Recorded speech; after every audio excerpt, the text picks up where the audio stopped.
that since you are in just a few days from now going for another expedition and another record to script yet another historic summit, how is the Josh right now?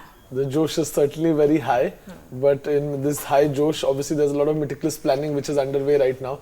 Climbing above 8,000 meters, attempting peaks. This is going to be my 16th 8,000 meter expedition over the last 14 years. So definitely it's been a long journey since being a 16-year-old and reaching the top of the world, and then I call that moment dreams turning into a reality. But since then I've never had to look back, and I've kept on climbing in the pursuit of making the first Indian reach all the 14 8,000 meter mountains. I started Project 8K, 7 down, 7 more to go, 2 more left for the 8th and 9th one, which I'll be heading soon.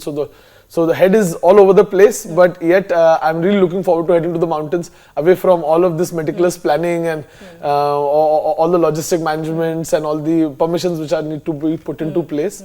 But I'm really looking forward to the climbing bit. I can free my mind. I feel at one and at peace once I'm up there in the mountains. So really looking forward to this 2024 spring climbing season and attempting 2 more 8,000 meter plus peaks in this coming season.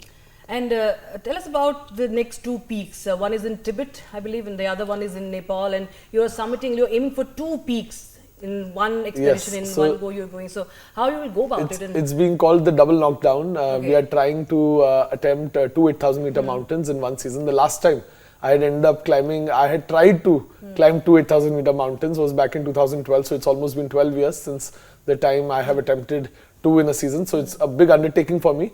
The first one is going to be in the Tibetan plateau region. It's called Shishapangma. It's the 14th highest one out of all the 14. That we'll be attempting in somewhere in the month of April. Somewhere during the end of April we'll be summiting this mountain, and then we'll be coming back towards Nepal again via road, and then we'll be attempting Dhaulagiri, which happens to be the world's 7th highest mountain. And hopefully I am able to be successful. The plan is to be successful and create another history for India. I'll become the first Indian climber to ever climb 9 8,000 meter peaks out of the 14. So unfortunately there are less than 40 climbers in the world who ever climbed the Grand Slam of mountaineering, and there's no Indian in that list. So Project 8K was basically started to put the first Indian in that list of 14 8,000 meter climbers.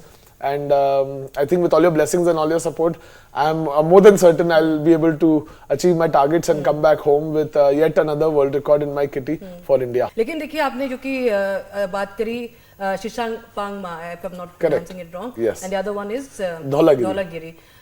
Especially Shishapangma, I think last year there were reports of avalanches, quite deadly avalanches. Correct. There were many casualties also, and you know, it has a history of a lot of such horrific experiences for mountaineers. Absolutely. Shishapangma, though it is the 14th highest one, the least highest out of all the 14, but yet it has posed quite a lot of challenges in the last few years due to climate change, global warming.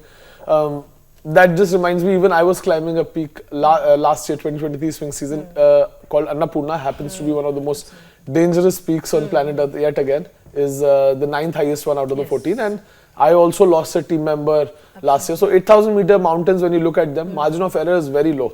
Oxygen levels almost 1/3 of what you're breathing out here. Your brain cells are dying, your stomach muscles are contracting. It gets difficult to breathe. There are chances that you might have to do amputation of your team members. If you come back with all your toes and all your 10 fingers, it's a big achievement in itself.